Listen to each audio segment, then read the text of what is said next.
right. Thanks. I'm going to hit play and just let me know if you can't hear the sound.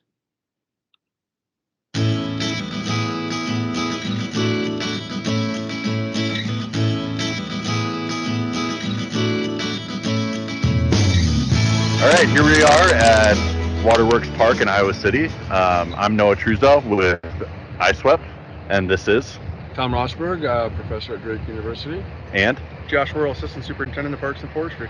And we'll be taking you around some of the parks in Iowa City today. How many acres do you oversee here in Iowa City? In Iowa City, we oversee around 3,000 acres of ground, 57 parks, and it could be anything from boat turf athletics to native prairie to wetlands. Great. And how big is your staff that you work with? So we have 23 full-time staff and 55 seasonals. Okay. What can you tell us about the Waterworks Park? So Waterworks Park is roughly about 420 acres. 78 acres of it at one point was sand and gravel quarry, and the rest of it was farmed for about 106 years is what we have for history on it. Waterworks was built in the early 2000s, and everything was planted to native prairie. So that is everything within the Waterworks area, trails and prairies, is managed by the Parks and Forestry Department.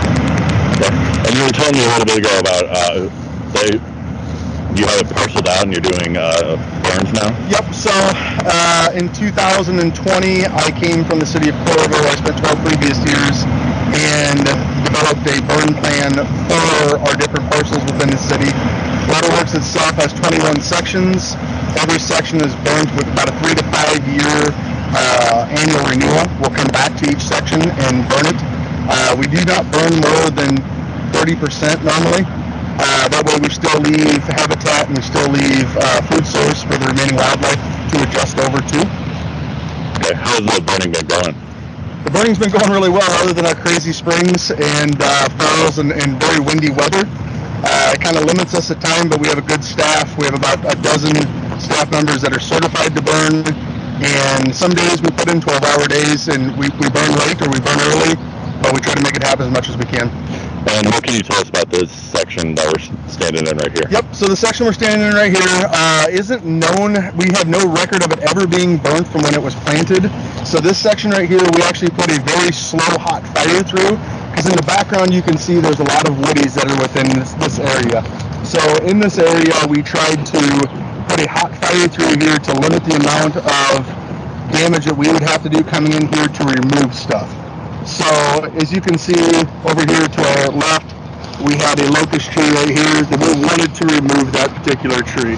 There's some others you can see we did not kill in here. It did not take fire very well, or took it well, but that's all right. If we can limit the amount of time we put into an area by using a tool like fire, it's better off we'll be. Well, let's take a look at this prairie here. As Josh said, it burned earlier this spring, and it's really looking like it's responding well to it. The vegetative growth is pretty vigorous, lots of plants and flower. That's usually one of the responses after a fire. So this big bushy one right here in front of us, I want to say something about it. This is a species of indigo. This one is called blue indigo, Baptisia australis. There's been a little bit of, I would say probably confusion as to whether this species is native to Iowa or not. As far as we can tell, and sometimes it's hard when things get introduced really early, going back in time, but I think the general consensus is this is not native to Iowa. It is native further to our south and to our southwest. But it is has a bluish flower, as you can see right here. The other two species of indigo that are native, one of them is here, and we'll take a closer look at one of those, white wild indigo. Another one that's right here in front of us in flower is this penstemon. I'll just go ahead and pluck the stem right here and hold it up so we can see a little bit better. Penstemon digitalis. This is a pretty common species in the eastern half of Iowa, on the prairies. And it's a good species to put into our planting. It seems to come up pretty good readily from seed. Foxglove penstemon is one of the common names, Penstemon digitalis. Over here, another one's just coming into flower. I'll go ahead and pluck this one too, it's just a little easier to see things. You might be able to recognize this one if you've seen mountain mints before. It's got a square stem, opposite leaves. The leaves are really narrow, as we can see here.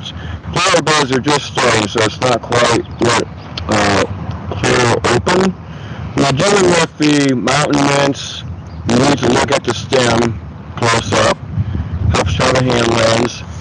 This stem does not have any hairs on it anywhere. That means it's Pygmathymum tenuifolium, the narrow-leaf mountain mint. Another common one that would be found probably a little bit damper sites, again if we're talking about a native prairie, would be Pygmathymum virginianum, and it would be distinguished by having some hairs on the corners of the stem. Since this is a reconstructed prairie, this is of course one that was selected to be planted, and it is a southern Iowa species. It certainly is a species that is appropriate to be here. One right in front of us here isn't quite yet ready to flower. There's a couple of ramets here, so I can go and pick one up here maybe. This one you can see has compound leaves that have 3 leaflets. They're fairly fuzzy. The stem's pretty fuzzy. And it's going to have some, some flowers here eventually. You can see some very, very immature flower buds up here. This is round-headed bush clover, Vespertisia capitata.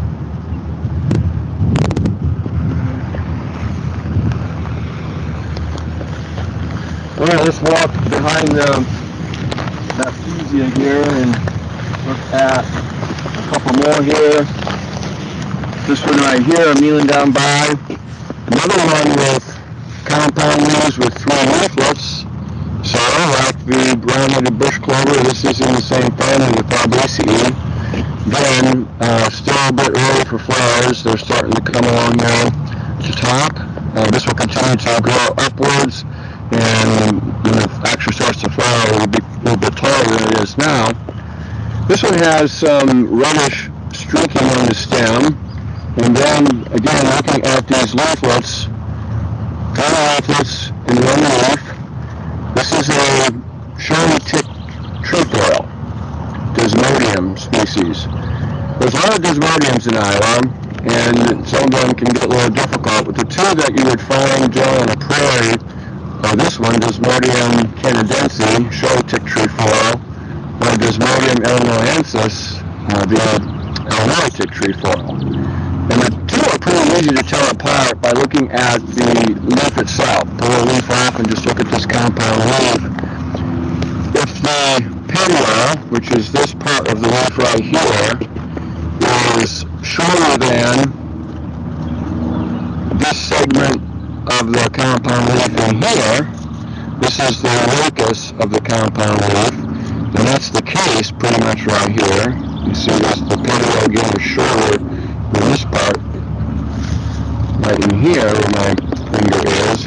That is Desmodium canadense, showy tick trefoil. The other one would have a much longer petiole. This petiole would be much longer. It would be 3 times or so, maybe more times longer than this section right here. Desmodium illinoisensis, or Illinois tick trefoil, also is more sticky. It has hairs on the leaves that are curved, and so it's very easy to attach it to your clothing. This one does too. As you see, it somewhat attaches to my shirt here. Not really very well. It's not sticking very well. If this was Illinois tick trefoil up there, it would stick really good. I shake my shirt a little bit and it just falls off. So it's not quite as good at doing that. Down here in the grass and other clothes is a rigid goldenrod. This plant right here, it's a ways off from flowering, but yeah, it looks like it's probably going to eventually. Rigid goldenrod, Solidago rigida. One of the main goldenrods that you could find out on the prairie. And let's do one more. This tall one right here that is finishing up pretty much. These flower beds are closed now, so it's probably pretty much done. This is Ohio spiderwort, Triscanthia ohioensis. You see it has leaves that are grass-like. These are monocot leaves, which of course that's what this is. It's in the group of plants called monocots, so it's related to the grasses, lilies, orchids. There's 3 species of Triscanthia in Iowa, and this one, ohioensis, and another one called bracteata, the ones that are mainly found on prairies. The way to tell them apart is to look at the flower, and especially the sepals. Now, on these flower buds here, the sepals are these green things that are kind of hiding the petals. The petals are really small. Again, as I said, this one is pretty much on the downside as far as flowering goes. But look at these sepals, these green structures here with the hand laser just close up, and you see that there's no hairs on them. The sepals are glabrous. There's no hairs. Bracteata, the other one, would have very hairy sepals. Here's a good look at what. Okay, we will pause at this moment. Does anyone have any questions at all? You can unmute yourselves or use the chat area. I'll go ahead and I'll start things off here. So this question is for Tom. So this is a prairie reconstruction. So based on your observations of the plants that you were showing us, how would you describe the species health of this reconstructed area in terms of species diversity? Well, from what I could see, just walking through there in just a short amount of time, it looked like the diversity was really pretty good. We saw 5 or 6 species right there at the beginning in this first clip, and then we're going to do another clip with another group of species. So I would say for reconstruction, the number of species that were planted, again, we don't know what was planted. As Josh said, there wasn't any record of a species list or design anywhere that you could find. But and I guess again, we weren't sure. He's not sure when it was done, but I would say I think, and we'll actually talk about this a little bit in the next clip, but probably was done at least 10 years ago, if not more, because it looks like things are coming along pretty well. There's some species in there that takes a while for them to establish and to get to the point where they're flowering, and we're starting to see them flower. So the diversity looks, I would say, medium to high at least, and a good mix of species. Now, of course, there was that one species, the first one there, the Baptisia australis, which was blue wild indigo, that shouldn't have been planted. It's a species that does get planted, though, as a kind of an ornamental, because it is very showy. There's some plants planted in some flower beds right near Drake. And again, my philosophy is that if you're going to do that, that's fine. You can plant in a flower bed, whatever plants you'd like, but out in a reconstruction like that, where you're trying to restore a part of the native landscape, that's what they're trying to do there. That, of course, would not be an appropriate place for it. It is a species, as I said, although the video is a little bit hard to hear, but it's a little bit of a difficult species to know for sure, but there's some records of it in Southwest Iowa that were found along roadsides. And the question becomes, well, sometimes you find remnant prairies along roadsides. So could it be that the population that was collected was from a remnant? On the other hand, you sometimes find species along roadsides that are planted as well. So it's not completely resolved, I guess. Although I've been doing some work in Missouri this past week, and at the Nature Conservancy's Dun Prairie Ranch, and in talking with some of them about that species, Baptisia australis, the Missouri folks do not consider it to be native in Missouri unless you're south, pretty much south of the Missouri River. So if you take what they say and apply it to our situation, of course, then you wouldn't expect it to be native in Iowa. They think that any of the northern populations have been planted there by people. But, you know, sometimes those mistakes happen, right? Something gets planted that shouldn't have been. All right. Anyone have any questions, comments? Otherwise, we'll keep video going. All right. So Tiffany, if you could please continue the video. Thanks. Okay, so it sounds like there may have been some issues with audio, so I'm going to try something a little different on this clip, and hopefully that clears up some of the audio for the next portion of the video. Okay, thank you. And please let me know if it doesn't get better or if it gets worse.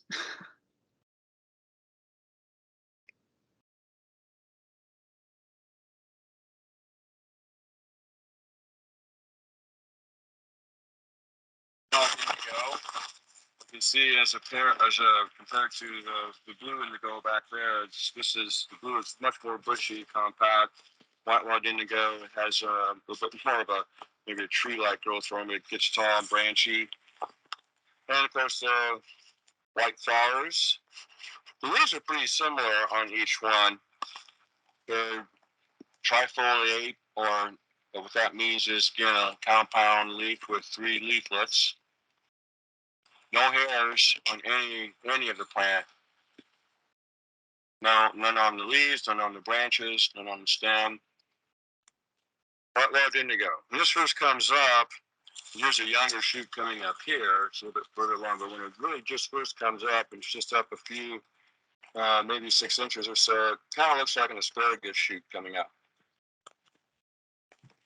All right, another one. And again, that's certainly appropriate for here. Here's another one that's appropriate for Johnson County. This is rosinweed, Silphium integrifolium. This would be related to compass plant and to cut plant. It's just got opposite leaves and leaves that are sessile. No leaf stem in there. It would have a flower that's similar to the compass plant, maybe a little bit smaller. And then in the background over here, one of my favorites, pale purple coneflower, Echinacea pallida. Very hirsute stem. That means very hairy, with kind of stiff hairs. The leaves down here. This is the purple coneflower that would be statewide. This would be a really good example of a poster plant for Iowa prairie, because it would have been found pretty much in the entire state, in every county, out there on the mesic and dry mesic prairies.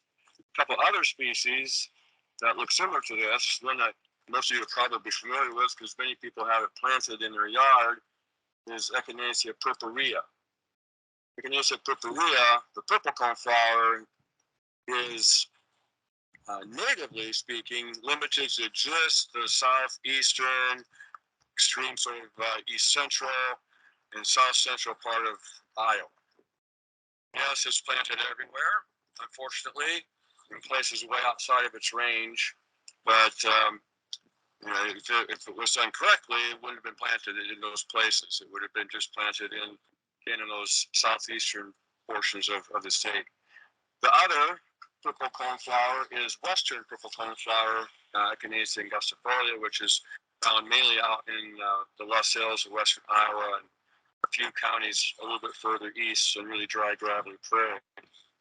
But I wanted you to take a look at, and Noah can kind of pan down and see the bare soil that we can see right through this area. The burn that was done again by the Johnson County crew here was, as Josh was saying, was really a slow, very complete burn. There's not any litter or thatch left, hardly at all here. So really good burn conditions to accomplish that. What happens, of course, right after a burn like that, it's to change the ecology of the prairie is mainly associated with that litter that's been removed. Studies that look at the effects of fire, the best way to do that, of course, is to have a prairie that hasn't been burned for a while, and as Josh said, this one hadn't been burned for quite a while, it seemed like. And so it has a pretty good layer of thatch built up. And then, of course, burn a part of it, and don't burn all of it. Have some plots that are not burned. Those are control plots. And then just see again what happens. That's been done many, many times, of course. And just to kind of summarize some of the things that you would see, there's that because of the fire, especially being done in, I guess it was about April or so, mid-April or so, that's right at the beginning of the growing season. And so that's going to really help increase the warming that's going to happen in the soil. Soil temperatures warm up more quickly as compared to the soil underneath the unburned prairie. And so that just gets things going. That gets the soil warmer, that gets the temperature of the soil up, that gets the roots going. In order for plants to regrow, the roots have to be warm enough to do respiration. And so that warmer soil gets respiration going in the root system and gets the plants going. That warmer soil also stimulates microbial activity from bacteria and fungi to break down organic matter. So there's a more release of nutrients from the organic matter. The amount of fertility or nutrient availability goes up because of that, primarily because of the increased decomposition that's happening because of the warmer soil. There's also more water from precipitation in general that gets into the burn plot than in the unburned plot. Because in the unburned plot, you might have a layer of litter like that. And think of a layer of litter as mulch. If you ever mulched your garden, you know that if you mulch your garden, that holds moisture in. That's one reason you do it. It keeps weeds from growing to some extent. But it's also going to intercept rainfall that's coming. So a layer of litter is going to intercept a lot of rain, especially rains that, just don't drench the area. So light rains, inch rains or so, something like that. A lot of that rainwater is going to get soaked up by the litter and never makes it down to the soil. So again, research has shown that, again, an unburned plot versus a burned plot, at least in terms of spring soil moisture is higher in the plot that was burned. Combined with the increased nutrient availability from decomposition and from the increased warming, and also just increased availability of light because there isn't any thatch. That all helps to stimulate the growth of the prairie plants. That's one important point, again, to be made, and I'm going back to the sort of the fertilization effect. Because of the stimulation of growth, and again, we don't have an unburned plot here to compare it to. There are some unburned patches around us here, but if we had a plot right next to this area, and especially if you look at it, you just a little bit later in the growing season, so you allow more time for that difference to take place. There can be as much as twice as much growth on an area that's been burned versus one that's has not been burned. And again, people look at that and they say, oh, there must have been a fertilization effect from the fire, all that ash. That's sort of a natural conclusion to think that the ash that results from burning the litter has a fertilizer effect. That is not true for prairie. Not true whatsoever. Not true for tallgrass prairie. The fertilizer effect, again, is coming from the enhanced decomposition of organic matter down in the soil. The nutrients that are in the ash, the calcium, magnesium, potassium, and those things that are in the ash, there's already those nutrients down in the soil. But the ash is not going to add any significant amount. So the idea of ash having fertilizer effect, again, is not true for prairies, but it is true for forests. Because if you think about it, a forest and the wood that grows in a forest, that wood locks up nutrients for a long, long, long time. A lot of nutrients can be locked up in a piece of wood. And when a piece of wood burns and the ash that comes from that, now there is a nutrient release, but not in the prairie, because the prairie soil has way more nutrients already in it than what the ash is going to make.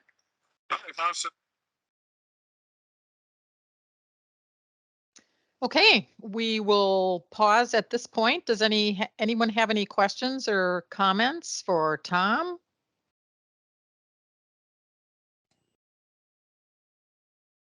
At all? So here's a question, and you guys feel free to use chat area to ask questions, or unmute yourselves. So, okay, so we were talking about a lot about burns.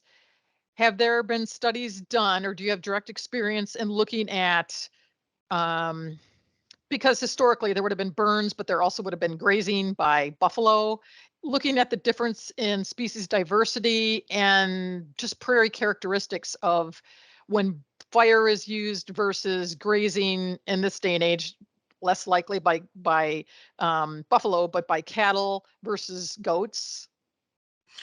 Yeah, those are all important factors that can affect the species composition of a prairie. Certainly fire and grazing, and I would also say, drought, periodic drought. Those are probably the three most important environmental factors that have been a part of the prairie's history, a part of the evolution of prairie plants, and have made the prairie plants what they are and made our prairies what they are. They're all important, and they, of course, all have slightly different effects. Fire, which was what we were talking about quite a bit there. Again, you really have to look at fire from the standpoint of what it does in terms of the removal of the litter. That's really the whole story in terms of the environmental effects that fire has. But also at the same time, of course, you have to look at the potential of fire to cause mortality too. So things are going to die if they're exposed to too much heat. So that question, of course, is an important one, and why, or that concern is certainly one that's important, and is why most land managers burn just portions of a prairie at any time, so that there's always some refugia out there in the prairie landscape for susceptible things. And susceptible things include anything from insects to small mammals to small herbs to even some of the plants. So if you're going to look at fire versus grazing, there are some important differences. There's been a lot of research done, of course, on both of those. Fire is going to, again, mainly affect the entire community in some way, shape, or form by its effects on the environment, by its effects on species that are not tolerant to fire, species that aren't tolerant to fire, like woody species. That's why we use fire, to try to control them. Species that aren't tolerant to fire get more stress and are more likely to be reduced. And so the species that are adapted to fire, the prairie species, are able to do better. Likewise, there's going to be species that are adapted for grazing too. Those species that are adapted to grazing, and especially here now, one of the important differences between fire and grazing, of course, is that fire, again, it has this broad overall effect. Grazing has a much more species-specific kind of effect, because grazers, like elk and bison, which were the two native herbivores that probably had the most important effects, they're selective. They make choices about what they want to eat. And so now there's this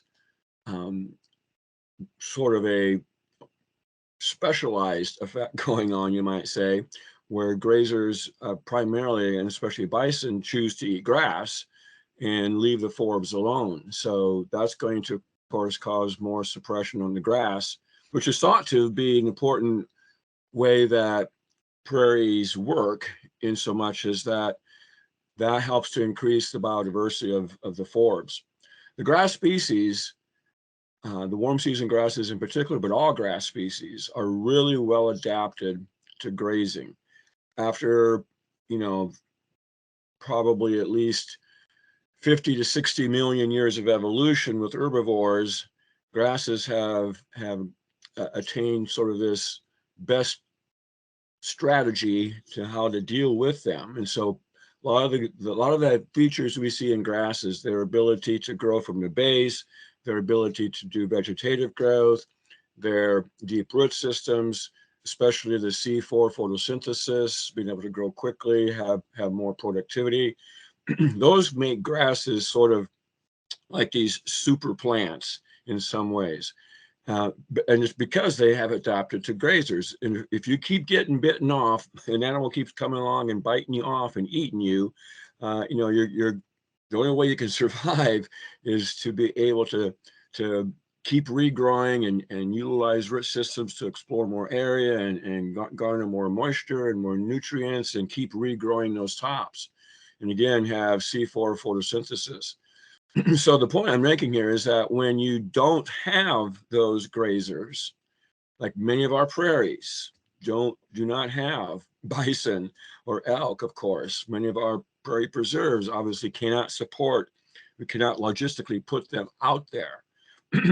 One concern would be is that now the grasses are able to, again, be these super plants without anything slowing them down like there used to be.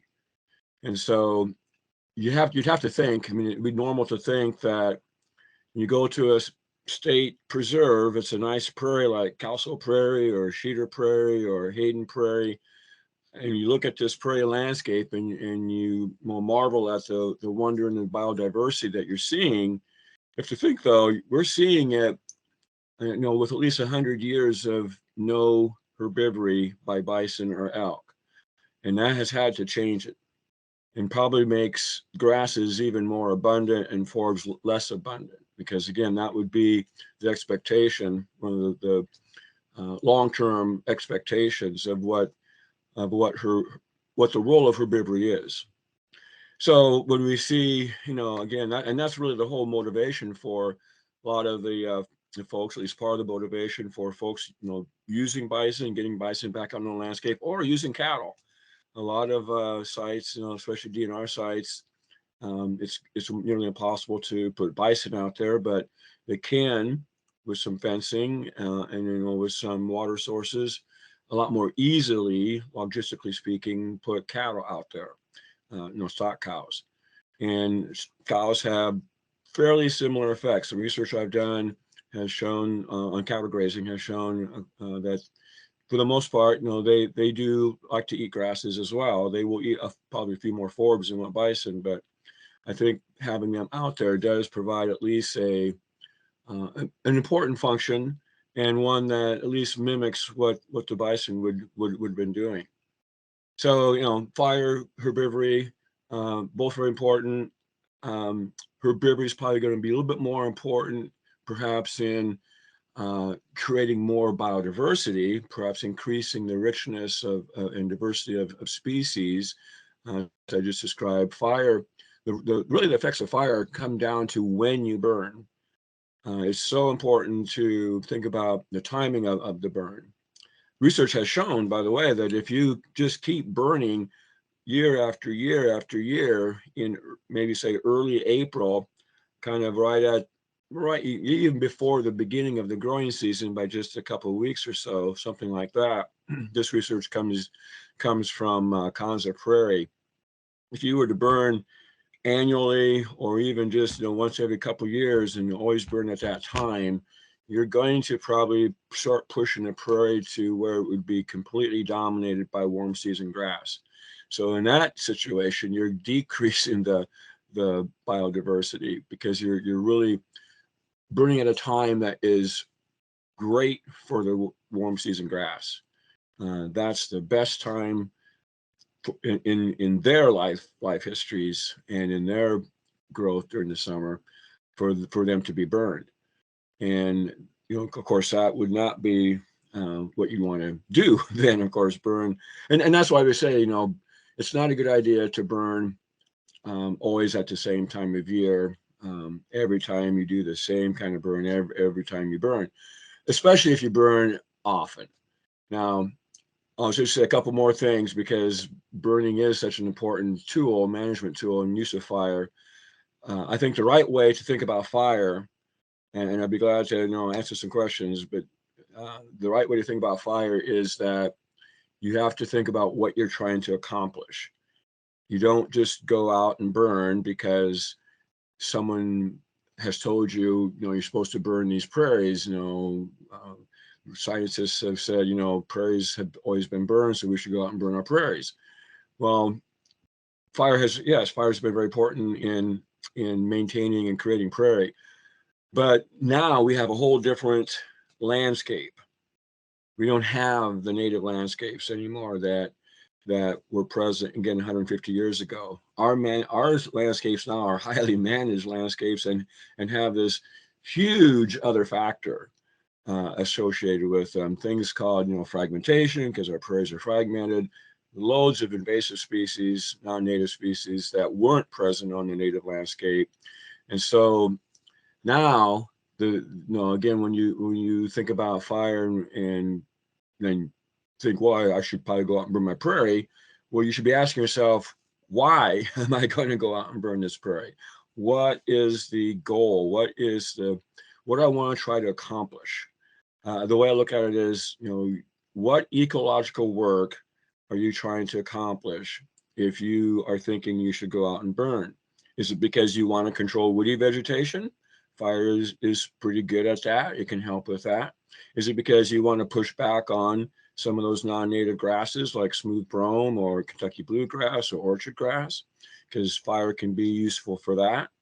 Is it because you want to just provide this fertility boost, this boost to productivity, and increase the growth, the productivity, the flowers, the seeds, the food that the plants are going to make to support everything else that lives out there? Is that your reason for burning? You need to be able to express a reason for why you want to burn, because that then tells you what's the best way to do the burn. Excellent. Yeah, very useful information. Let's see. Anyone have any questions or comments at this point? I had a quick question. So in talking about grazing and fire and kind of these historical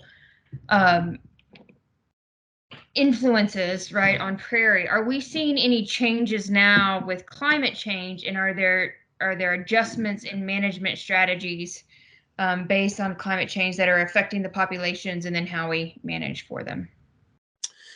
Well, the first part of that question, are we seeing changes to prairies because of climate change? That's a little bit hard to know for sure, but I think and I don't know of any research I can point to answer that question, sort of based on science. I personally suspect, just from my own observations, the fact that I spend lots and lots of time on prairies, I've been doing that for over 30 years, that I think I would expect some changes to be occurring too as well, because the climate change that we are experiencing is, I think, sufficient enough to certainly cause some shifts in species. I think one of the things that I would probably put at the top of that list is probably more problems with invasive species. Just that climate change is going to bring more problems with invasive species. And there's there's actually some science that kind of supports that, because if, first of all, if CO2 is going up, as we know it is, one of the things that's going to do in terms of plants, just in general, in photosynthesis, which is how plants, of course, grow, is that makes C3 photosynthesis less problematic, I would say. Less problematic. C3 photosynthesis has this. I'm trying to get rid of something on my screen here.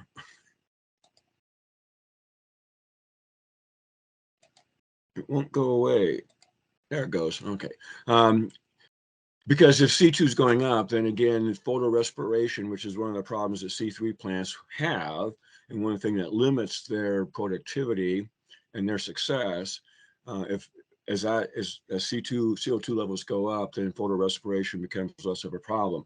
Now, I don't know if it's really gone up enough where that's become really that important yet, but that's a possibility, certainly. So what I'm saying is that some of our biggest problems, like, non-native cool season grasses, the bromes and Reed canary grass and fescue and Kentucky bluegrass, they're all C3 species. So if they're able to do photosynthesis better, then that's not going to help. But I think probably even more so is just more invasive species that would have been limited in their ability to grow in Iowa by our cold winters. Again, are not having to face that difficulty in general. And so we can see evidence, I think, of some species moving somewhat northward that, again, we normally wouldn't probably have expected to be here.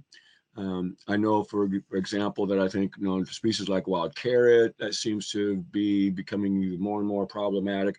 And some of those species that we've always had for a long time, again, I think to some extent, cold winters might have been something that always kind of pushed back on them.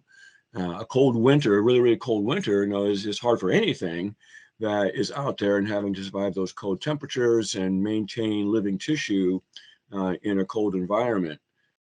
It takes energy to do that. So that's one problem, certainly, that I think climate change is probably having, is making it more difficult to manage prairies because of invasive species. In terms of species shifts of native species, it's really hard to be sure that there's anything like that happening because our prairies are so fragmented. To the question, are native species moving and shifting? Well, perhaps they would be if they could, but it's pretty hard for them to migrate anywhere, of course, when prairies are fragmented like they are. And so 99% of the landscape is not friendly, is agricultural, or, of course, in some kind of state that's not going to allow them to even grow. So this is an important question because I've seen work, and I've made a presentation about this. I've seen work that suggests that when you do a prairie reconstruction, that you should think about being progressive, I guess was the way that the authors were thinking about this, or at least being forward thinking and thinking, well, I should be planting some species, native to North America, native to North American prairie, that are further south than my location because of the warming effect, the increased warming effect. And that's, of course, another important effect of climate change is it's going to get warmer, more days with temperatures over 90 degrees. I've been hearing the meteorologists talk about that. And there's strong evidence for that too, of course, and also higher humidity too. But there's, and I don't agree with this idea at all. I want to make that clear. I am totally opposed to what the authors of this paper suggest, which again is to purposely take species from further south and plant them in your prairie because they would be coming north. With climate change, they would be coming north. And we need to put those species further north now. So that would be saying that we should be taking, planting species that we don't have in Iowa right now, but they're prairie species that occur in Missouri, and we should be planting them in Iowa. Again, you might see some reference to this idea, and I think that is totally a bad idea for many reasons that we don't really have time to go into, but I just wanted to point that out. Thank you. Excellent question. Anyone else have any additional questions? All right. If not, Tiffany, we are ready for the next video segment. By the way, the audio was much better there.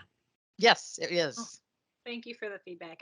It's a little switch, so I'll make sure that I'll set it up again that way. Okay. Purple fry clover right here in front of me. Good legume for the prairie. One of my favorites as well. Really love the smell of these leaves. Always like to grab a few and crush them and smell them. It has a really nice lemon scent to it. There's two species of pretty common prairie clover in Iowa. They're pretty easy to tell when they're in flower. As you can see, we've got flower inflorescence forming here, but no actual flowers yet. But these will be purple prairie clover. You can tell the difference between it and the other one, white prairie clover, also by the leaves.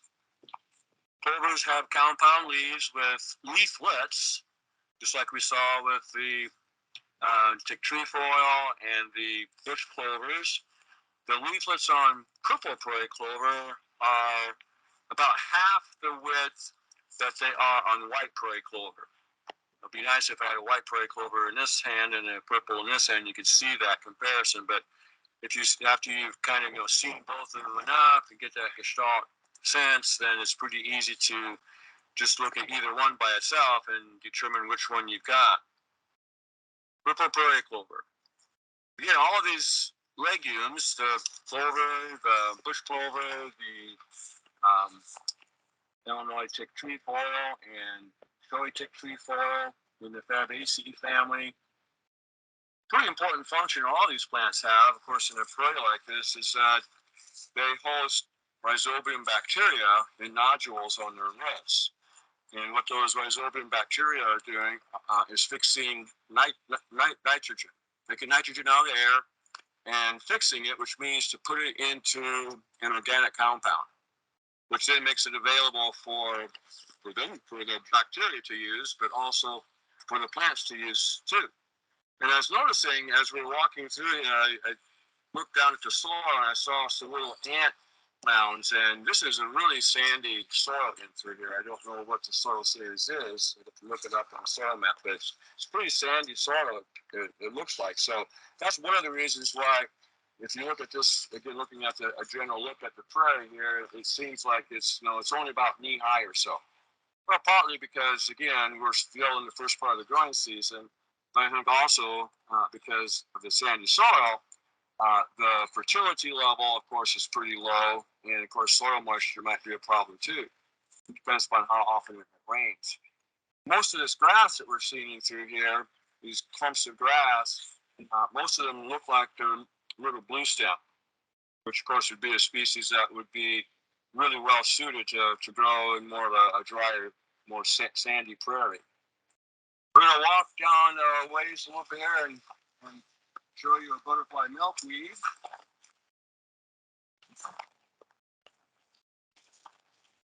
Here's some of that soil. So there's a bit of sand in here and there's a bit of silt. Probably windblown sand. All right, here's butterfly milkweed. Actually, it's right next to the purple prairie clover. We could have just started here, I guess. One of the most gorgeous prairie plants, in my thinking, butterfly milkweed right here. You don't see many plants on the prairie with that color of petals. Wood lily sometimes has a color a little bit like that, but it's sort of butterfly milkweed's own color.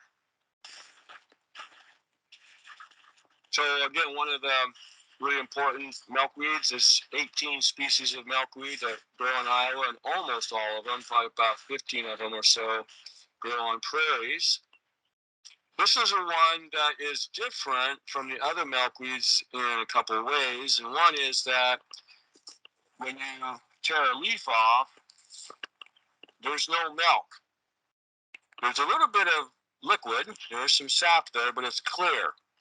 So you will not see the characteristic milky latex that you would normally see when you pull a leaf off of a milkweed plant. Another one is that most milkweeds are generally opposite. Now that can vary a little bit, but the leaves are opposite.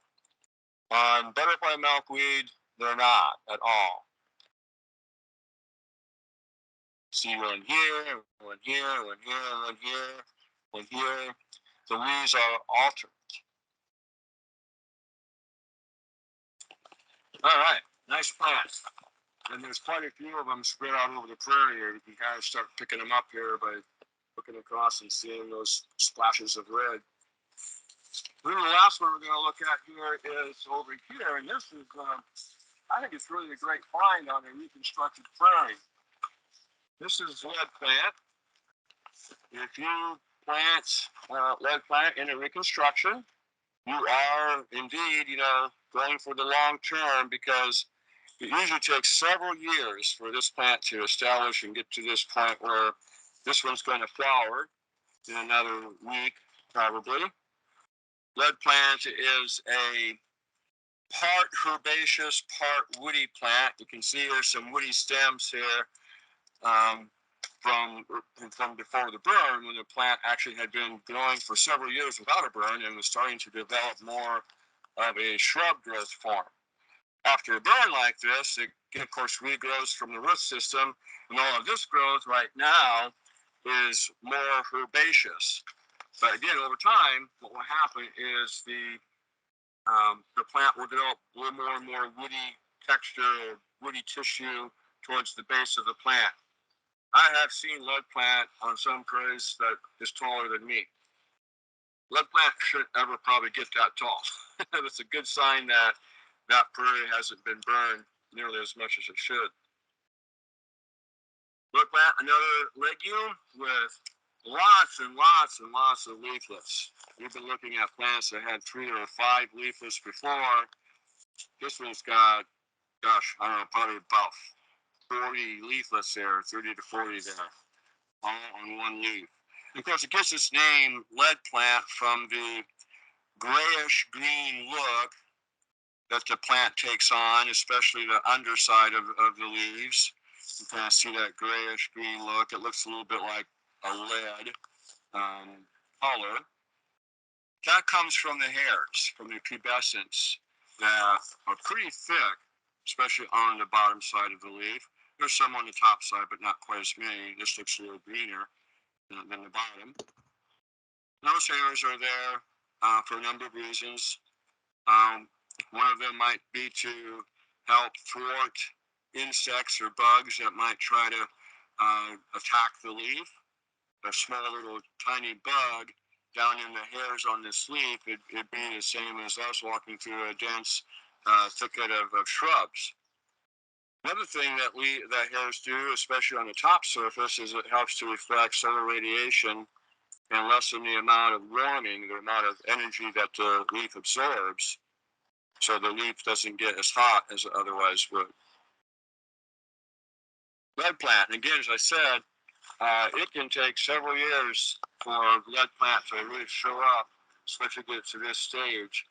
On reconstructions I've studied and worked on, I've seen it, as a little seedling coming up about the 3rd or 4th year after the planting, and then it takes another several years for it to get to a nice big plant like this. So we kind of think of lead plant as sort of a late successional species.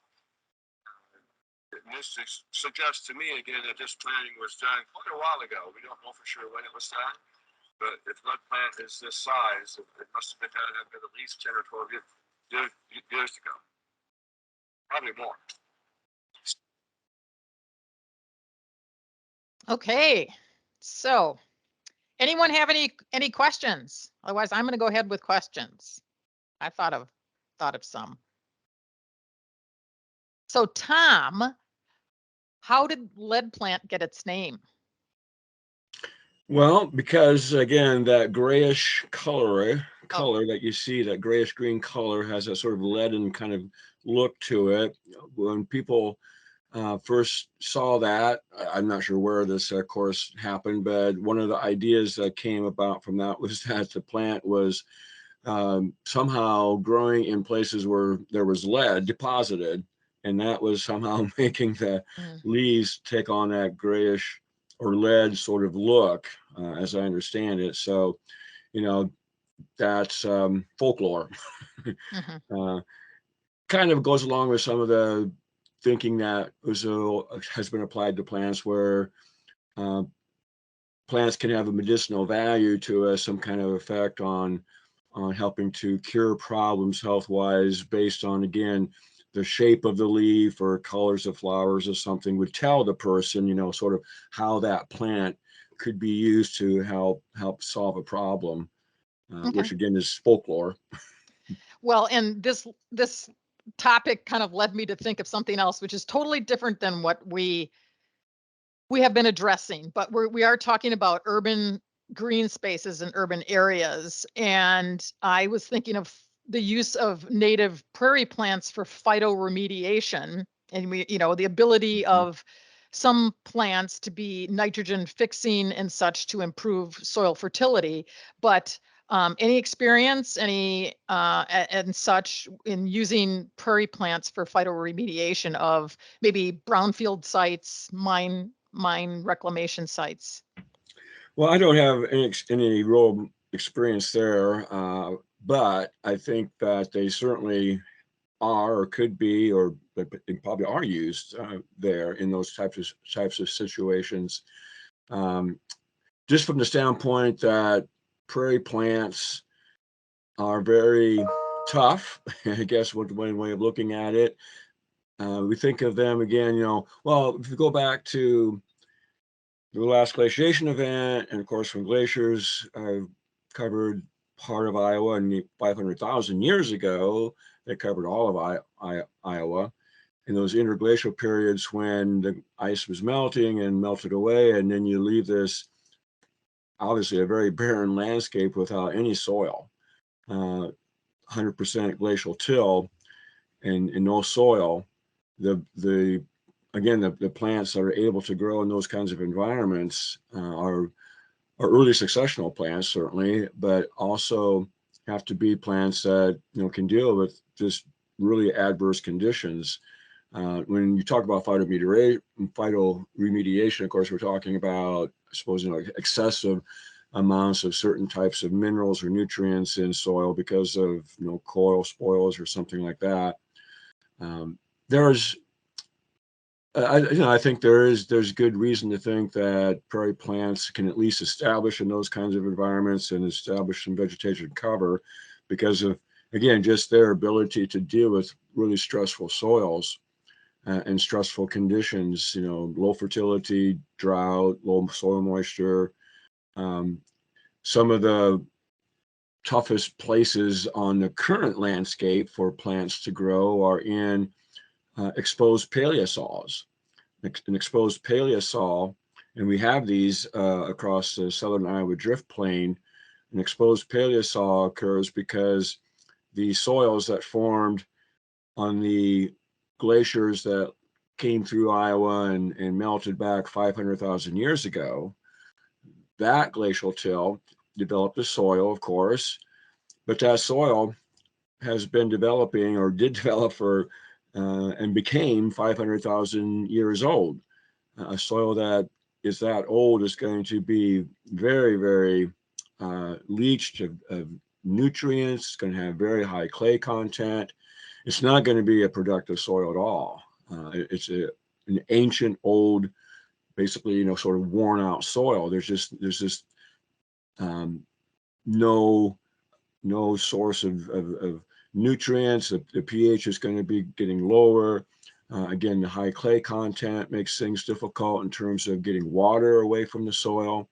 So these paleosols, which are ancient soils, they do become exposed in places in southern Iowa. They were covered up by loess. And that's another thing that, southern Iowa landowners should be thankful that for the glaciers, the last glaciation, the Wisconsin glaciation, because during the Wisconsin glaciation, those ancient paleosol soils were covered up by loess, a layer of brand new geological deposit of silt, and new soils formed in the top of that loess. And it's those new soils that are, of course, much younger soils that are productive and allow farmers to grow crops in the southern part of the state. In some places on hill slopes, the loess has gotten eroded away and re-exposes those old paleosols. In those paleosols, which are usually pretty small areas, there's usually a wet seep, but it's really a tough tough growing condition because, again, of what I just described, the paleosol being so leached out that nutrients are very low, being very high clay content, especially in the late summertime when there isn't as much moisture availability because it hasn't been raining for a while, and those clays are hanging on to any water that's present there, very, very tightly. So those paleosols, but again, are very, very stressful, tough places for plants to grow. But indeed, I mean, that's where we find, and quite often, some very unique and sometimes some of them being listed as endangered or threatened species, some of our most interesting prey plants. So the point I'm making there again is that that's sort of an example that we can look at on the modern landscape where indeed prairie plants are showing, very, very good adaptations and very good tolerance to those kinds of environments. Remediation sites, again, are going to have slightly different characteristics, but I think it's just a general stress, again, that is one that would, I would think, again, would predict many prairie species being able to do well. How well they phytoremediate, how will they pick up and sequester minerals that we want taken out of the soil and put into tissue, and I guess then perhaps allow that tissue to be removed through biomass removal.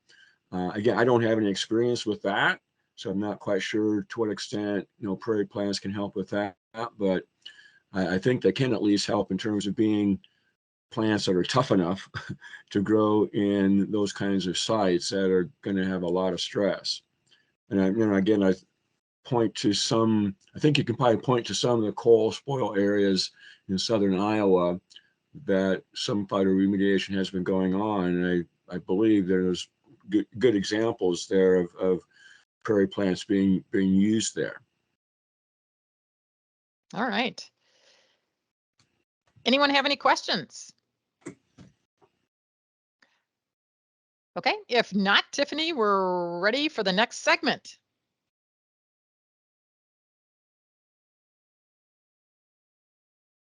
Reasons why we're doing what we do at the city of Iowa City is burning is such an important tool for us, because when we don't burn, we have an instance like we have behind us right now, where we have invasives coming: autumn olive, honeysuckle, bird's foot trefoil. You can see the level of cedar coming in here as well, the dogwoods. You can see the progression of the prairie is actually going away. And we need the tool for fire to be able to help. There is plants still in here. You can see them from the original planting, but you can see that they're starting to get masked by everything that we don't want. So Dr. Ross was talking about grasses in the thatch layer. Look how thick this is. It's so thick, it's got a moss growing underneath of it at this point. Wow. It's not allowing things to grow. Yeah, so we're in Lower City Park on one of Iowa City's oldest parks. This is 200 Park Road. We're approximately 100 yards from Iowa River. And this is a planting that we did. It's on its year 2. Planting was planted in 2020.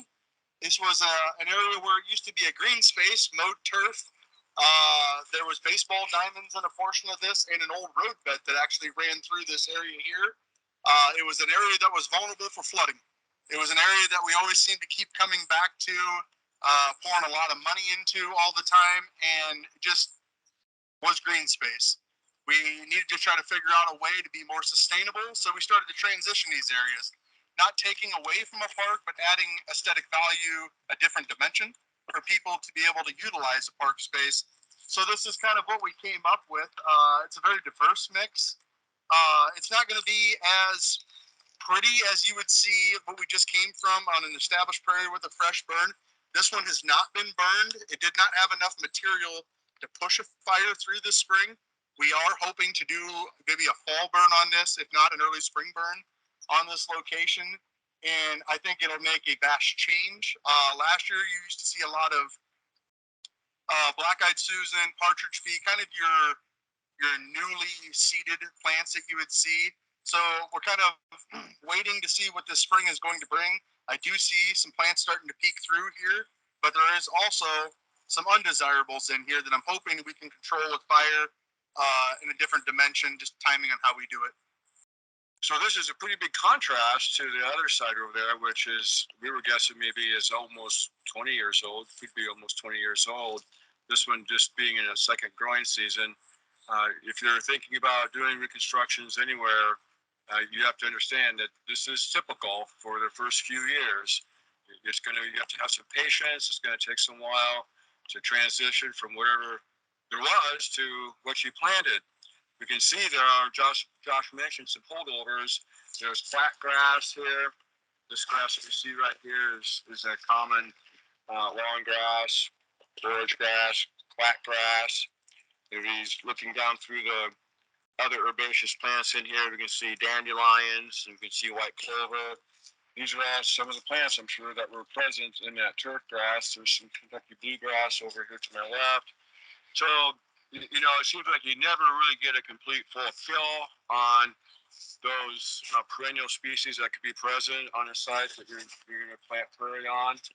I will say that, you know, you can probably increase your chances if you take 2 years to try to prepare the site and, you know, do a herbicide application and then just follow it for another year and see what comes back, because generally something will come back. It won't be a complete kill, and you give yourself an extra 6 months or something to try to get rid of everything that's there before you actually put seed out. The one advantage of that is that the cleaner it is, in terms of, again, removing the undesirables, the previous plants, when you put your seed out, then of course the better off you are, because holdovers like this, just again, it gets a little bit harder to deal with them. I think you know, using fire, as Josh suggested, will probably help when they're able to start getting this burned, when they're having the fuel. It looks like there's not a lot of native grass yet. There is some wild Canada rye coming up. That's one thing you need to have, of course, to carry a fire, is some of those fine fuels. So that's where the grasses come in. Some of this quack grass will probably help with that. What do we have here that was planted? Right, you can see it's a yellow, or excuse me, it's a sea of white, basically. That's all yarrow that we see here in bloom. Achillea millefolium. Yarrow is one of these plants that, again, it's a little bit of a conundrum how to think about it. I think the current thinking and understanding is that we may have a couple of different subspecies, one of them being native to North America and one that was native to Europe. I don't know that you can tell them apart that easily, but that's what I've read. Here's some wild bergamot.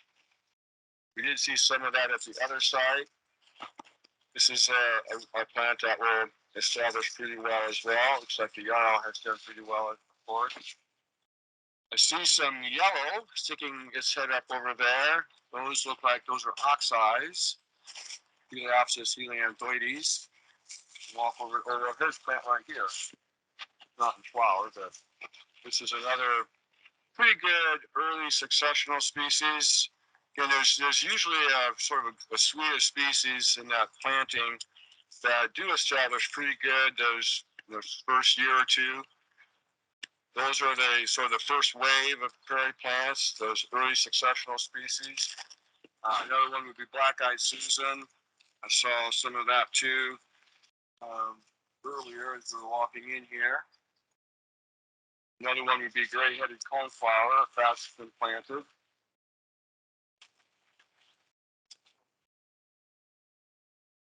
Here's some, let me see what this is. Illustration here.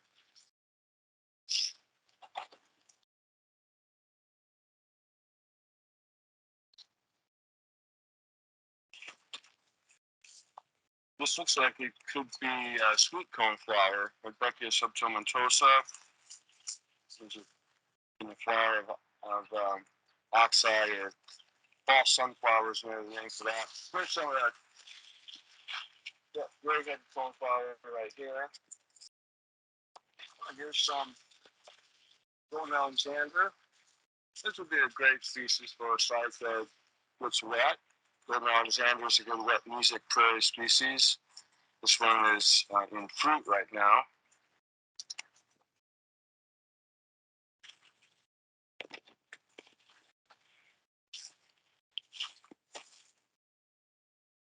Well, looks like it canned while drying. So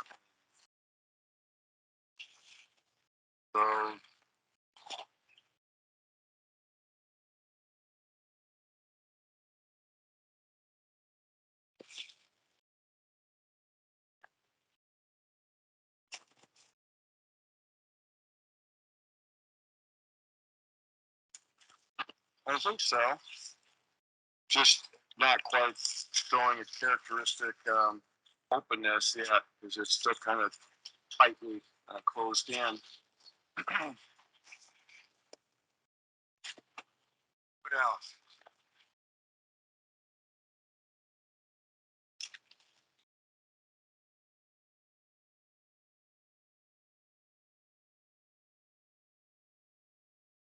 Other weedy things, again, dealing with horseweed. That's a native species, but pretty weedy. Oh, here's a black-eyed Susan. That's going to be flying soon. Rebecca Vita.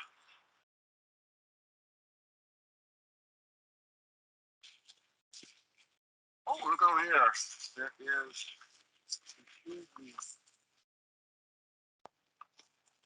sneezeweed. This is again a good species for a wet music site on a floodplain.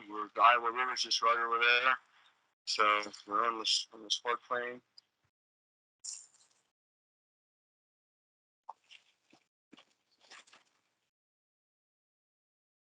This one here is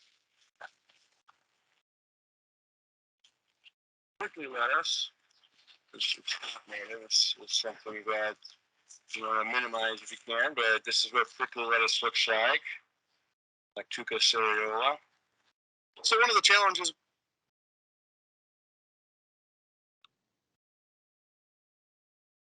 Okay, does anyone have any questions?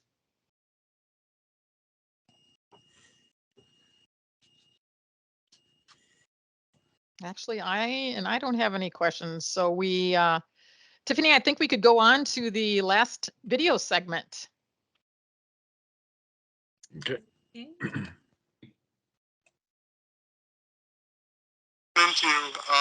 with burning within the city limits is, there's a multitude of issues that we run into. One of them being, obviously winning the hearts of your fire department over, making them understand that we're doing good and not causing harm. Secondly, it's the public. It's a public eye. It's a bad persona. We have fire departments. Why are we lighting fires? So by doing that, it is helping us to make these prairies better, more healthier, help them sustain themselves. One of the big issues we also run into is smoke management. And you look around and you see what we have around here, and all you see is buildings, people. We have a river to my left and a highway right there with a multi-level structured building. You can see the thing that's on the top of the roof of that right there is a HVAC system. If I put smoke into that building, we are going to get a phone call. So it's one of the troubles we run into when we plant these areas. We have to think about how are we going to manage these? How are we going to put a fire through them? Where are we going to put the smoke when we do burn? So in an instance like a location right here, we may come and visit this spot 3-4 times in different weather conditions and try a spot burn. Do a test burn to see what that smoke is going to do. When we burn next to highways and rivers and water bodies, they create their own winds, totally different than what we're used to doing on a normal open area site. So we may come here, like I say, 2, 3, 4 times, do a small test burn and see what this smoke is going to do before we finally write that prescription and say, this is what we're going to do. On an area like we're at right here, it's a good thing we own a very large expanse of property to my right. So we would try to push this smoke back into the park and let it dissipate over this rather than over the river, over a roadway or next to structures.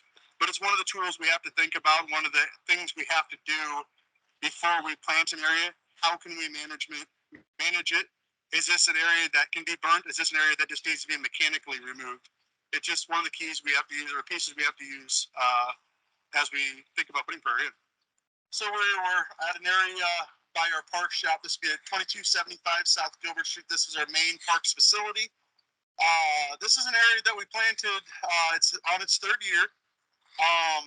This was a road bank that we used to mow. It was turf grass. This was another sustainable area that we really needed. So we went in and we herbicidally treated this area 2 times and then seeded it down into a prairie mix, heavy in forbs, to try to sustain the pollinators, yet be able to sell to the public that prairie is a good thing. And it can be desirable while being here. So we're sitting next to one of our probably 4 major roads, Gilbert Street, going down through Iowa City, heavily trafficked.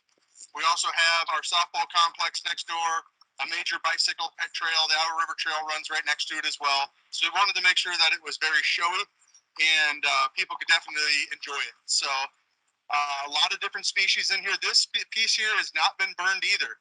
We tried to burn it this spring, but struggled with just enough material to burn. But I think after this year, I think this will be an area that'll go pretty quick for us. So, and we'll see definitely a large jump in growth and in species next year once we do get it burned. So, all right. So one of the things we're going to talk about is burning and kind of things to consider. This location is very unique. One of the big issues here is the proximity of the road, but yet the proximity of high voltage lines. It is something you need to consider when doing a planting such as this. In this case right here, we have 2 targets, or 3 targets that we need to worry about. 4, to be honest. We have the roadway and driving smoke and fire onto there, the close proximity to. The high voltage lines and the proximity of how high they are above. Anytime you burn next to electricity, you need to worry about putting smoke in because it can cause that power to come back down onto the top of you. Another issue is they're wood poles, they're not metal poles. So we have to make sure we mow around them before we burn. We make sure we burn off around them first so there's no chance of them getting close to it. And then we also have the target of the building being right next door. So it's something we have to take into consideration while we burn. On a case like this, we wouldn't burn on a strong wind day, but we would not burn on a no-wind day. We'd have to have that subtle 10-mile-an-hour wind to drive that smoke away from here and keep it out of the power lines, yet off the buildings. It's just something that you need to pay attention to when you do a burn or when you plant a prairie. How are you going to manage it? Where are you going to put that smoke if there is fire? Where are you going to put that fire? How are you going to light that fire? In the case here, we have a severe slope. You also have to think about, if I light at the bottom of this hill with the wind blowing that direction, it's going to be at the top of the hill faster than you can walk to it. If we light at the top, we need enough wind to push the smoke away from it going that direction. So it's just things you need to play around with when you plant something like this. Work with your fire department, do some spot burns, see how to write that prescription so that way it can't go wrong. It's just one of the tools you'll need to do as you establish a prairie and maintain it throughout its life. How often do you do spot burns before? Sometimes 2 to 3 times. We'll come out in different prescriptions, different wind directions, different temperatures, timing of the day. That is a big one as well. On a case here, we would probably burn this in the morning time. We would not burn it in late in the afternoon when the RH is low. I don't want volatility in this area because there's too many targets. So we may lean towards planting or burning earlier in the morning, earlier or mid-morning when the RH is a little bit higher, when it's a little bit more controllable. If we waited to a time of the day like we're at right now after 4 o'clock, this would be extremely volatile. And it'd be very hard to control and do what you want it to do. So timing of the day is a huge thing, and that's a thing we do as we're trying to write a prescription. When do we want to burn this piece? This is exposed to the sun. It is exposed to wind. It does dry out very fast. So this is an area that we would probably be first of the day. This would be the first one we'd go to and burn, rather than the last one. So a 3-year-old planting here is, it's got another year as opposed to the site we were just at City Park. But again, early stages of the planting, early successional species are going to be a predominant feature here. A lot of those are going to be fairly weedy species again. The idea really in terms of plant ecology and how the progression of a planting goes is that as the more time you give it, again, the more time it allows in for those perennial species which you've planted, the prairie species that you're trying to get started to get to the point where they can start competing against a lot of these early weeds. So among all the early weeds, again, we have this prickly lettuce we saw at the other side here, very mild that right in through here. This thing with it's gone completely to seed now. These are the fruits. This is pennycress. It's a mustard. There's some English plantain. That's this right here with these leaves.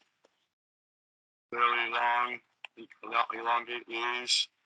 These are the flowers. English plantain. Horseweed. Yeah, this is a native one, but that still fits that role of being really succession of weedy species. Here's some creeping Charlie. Down in through there, ground cover. The pickle flowers there. And I think again, as fire is used, fire will be very helpful in pushing back on a lot of these species. Here's some more of that English plantain.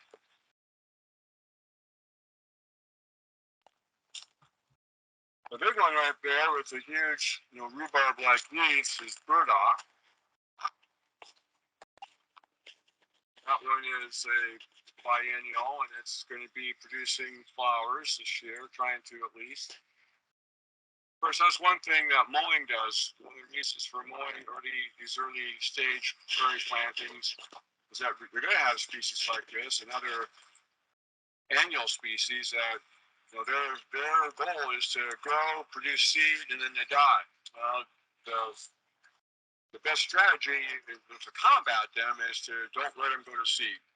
If you can do anything, don't let them go to seed, because that's just less seed they're going to have to deal with. And annuals and biennials have to produce seed in order to persist on a site. They always are going to be coming from seed. They don't come from roots. So that's one of the reasons for mowing several times during the year, the first couple years. This grass that's right in through here, you see the drooping spikelets here. This is Japanese brome, a cool season annual species.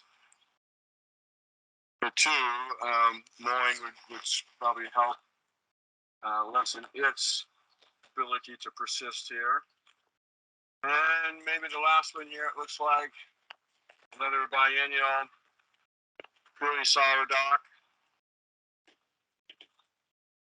The leaves are pretty distinctive on this, as if you recognize it at least as a sourdock species, but then the sort of the crisp or curly margins, as they're described, again, is a good identifying feature for curly sourdock.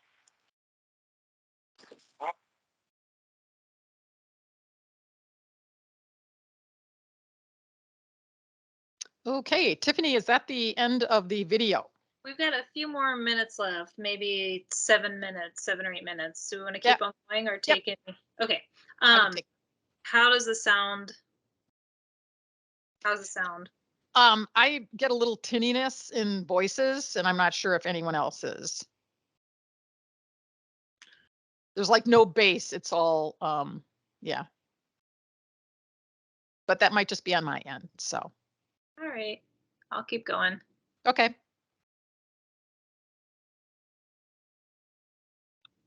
See what's established from the prairie seeding, and the first one is this nice penstemon. We saw this on the first prairie. Here's another nice plant, Penstemon digitalis, foxglove beard tongue. This one has a sedge that was no doubt planted. Right here, I look at the spikes here. These are spikes. This is where the female flowers are located, and of course then where the fruits are going to be inside these perigynia. Looked at these with my hand lens close up, and it looks like this is Carex breviar, a native sedge. More bergamot, black-eyed Susan. Again, good examples of some of these early successional species that take off pretty well, beginning of a planting. Then oxeye or false sunflower, Heliopsis heliantoides.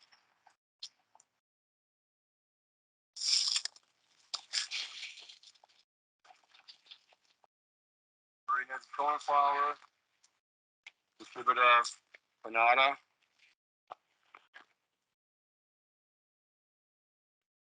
Here's one that we haven't seen yet, we just haven't identified. Probably has been out there. This is fruit aster, Symphyotrichum ericoides. Late summer, fall blooming white aster, small white flowers. You can see here there's not nearly as much as on the previous side of the yarrow. Maybe there wasn't quite as much seeded, maybe it's because the yarrow is starting to kind of fade out a little bit. Say for sure. But I wanted to make a way over to this one. This is a great one to see in a planting already. It's in its third year. Compass plant. And it's really doing its thing pretty well there. Orienting its leaf edges north and south, face of the leaves, top and bottom sides of the leaves, east and west. That's a strategy it uses to help maximize photosynthesis and minimize water loss first thing in the morning. Best time to do photosynthesis for a plant. The bottom of the leaves always pointing in the same direction at the top. So the word compass, of course, implies that something must be going on with direction, right? So it gets its name because the lobes of the leaves, I guess that's probably a better way of thinking about it. These lobes are pointing north and south here. The base, or the bottom and top of the leaf, are pointing towards this one toward the west, this one towards the east. This leaf is doing it pretty well. This leaf is doing it pretty well. This leaf is not quite as true, certainly not true north and south, but not every leaf will be. The point is that if you look at enough of the leaves of compass plant and keep track of everything, you will see that leaves are oriented in this way, with the lobes again, north and south, generally north and south direction, certainly much more often than they would be if it was just random.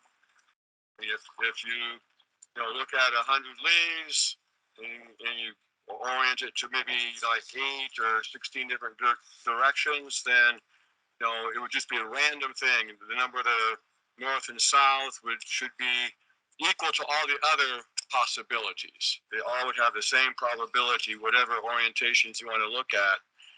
But research has shown that north-south orientation occurs much, much more often than it would be if it was a random thing. Here's one that I did see at the floodplain forest, the last stop. Also see it here too. This is New England aster.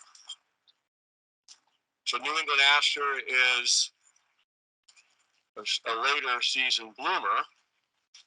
Probably August, it'll be in bloom. It's a pretty easy one to recognize vegetatively. You can see at the base of the leaves, go out another way.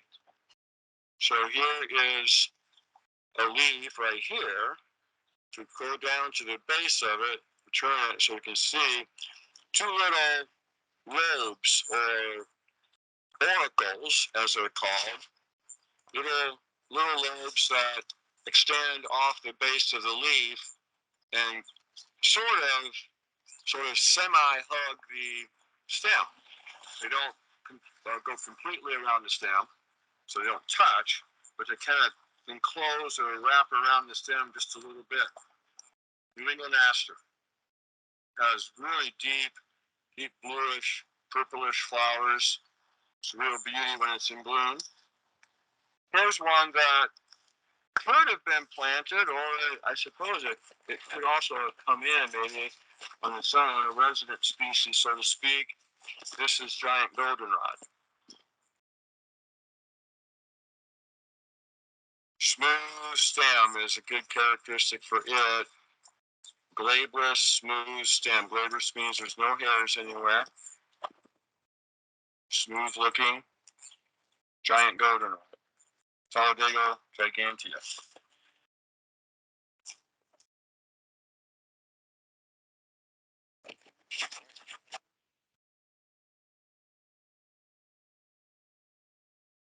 Okay, so that is it for the video part of the programming. Does anyone have any additional questions or comments based on the video and Tom's discussion between video sections?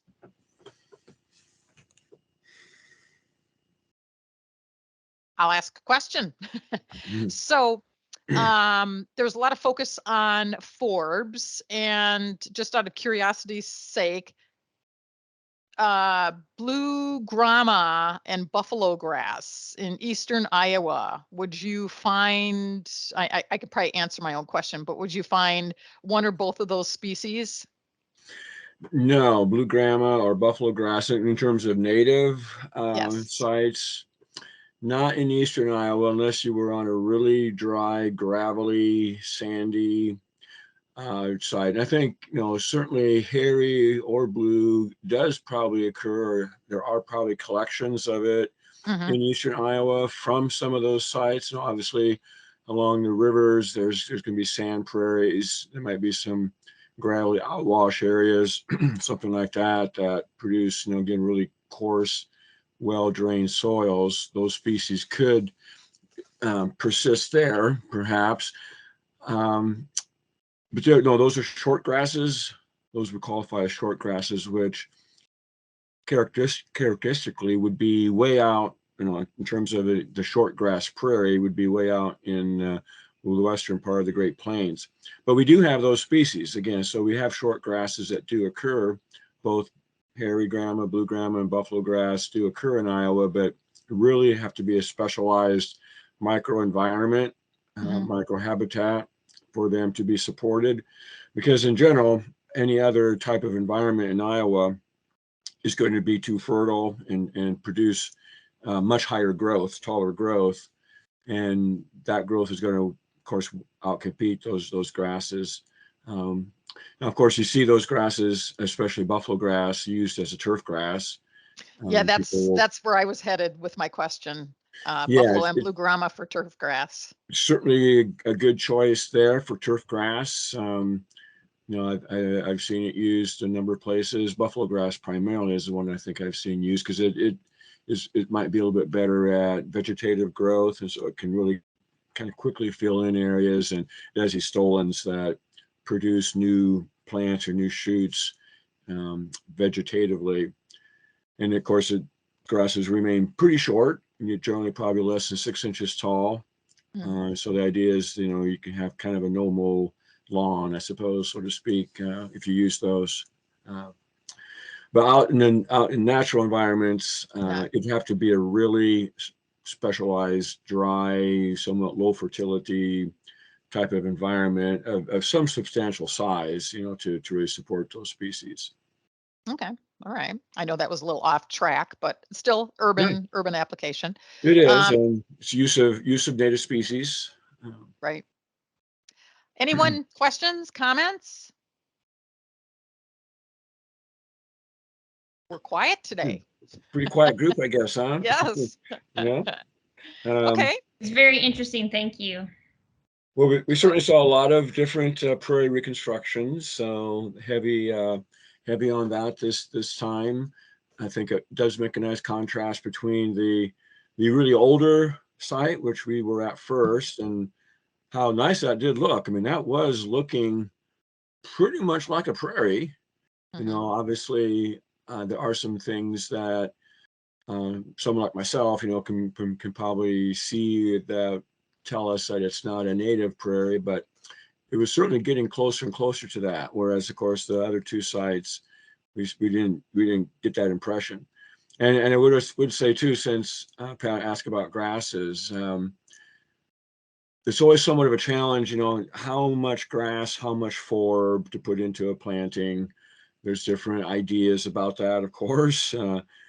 One of the concerns is that we don't want, I think this has kind of been learned from past mistakes. No, I'm saying like past back in the 90s, probably starting out in the 90s and in the early 2000s, but where plantings were done that were probably too grass heavy, not enough forbs, and end up with a reconstruction, you know, 10, 15, 20 years later, where it's pretty much just warm season grass. The forbs have not done real well. You know, I've seen many of those, and some of the research I've done actually has been aimed at how to fix that. But so I think now the thinking might be more, you know, ease up on the grasses. Certainly don't plant. Well, the recommendation from the Tallgrass Prairie Center in their reconstruction book is about 20 seeds per square foot of grass and 20 seeds per square foot of forb. So for a total of about 40 seeds per square foot. When I do my own plantings here, I push down on the grasses maybe just a little bit, maybe doing more like 15 or so seeds per square foot, just to kind of give the forbs just a little bit of an edge. And I'm seeing in my plantings now here that I think that does help somewhat ensure that forbs do get established a little bit ahead of the grasses. An idea is that grasses, again, being somewhat more aggressive and somewhat more vegetative, and especially again the native grasses, many of them being C4 species, that they'll be fine. You may not see them quite as much in the beginning, but they'll increase in their abundance, especially when you start using fire as time goes. Excellent. All right. Well, anyone else? Let me just double check the chat. I don't believe I see any questions there. Okay. All right. Well, thanks all for joining us. Thank you, Tom Rosburg, for presenting in both the video and coming on live. Also, thanks to Josh Whirl from the city of Iowa City and Noel Truesdell from iSwept. Appreciate the video that you took. And Tiffany behind the scenes running the video. So it takes a team effort. So thanks all. Looking forward to seeing you next time. Tom, do you have any ideas where we might be? I know we have to Well, I was discuss going it to yet. ask. We need to decide fairly soon, I guess. I think Yes. we could go somewhat north, I guess. We haven't been up in that area. So if we can find Mason City or some larger town that has a Parks and Rec department, and I don't know for sure. I guess what would be a good choice there, but something like Mason City might be.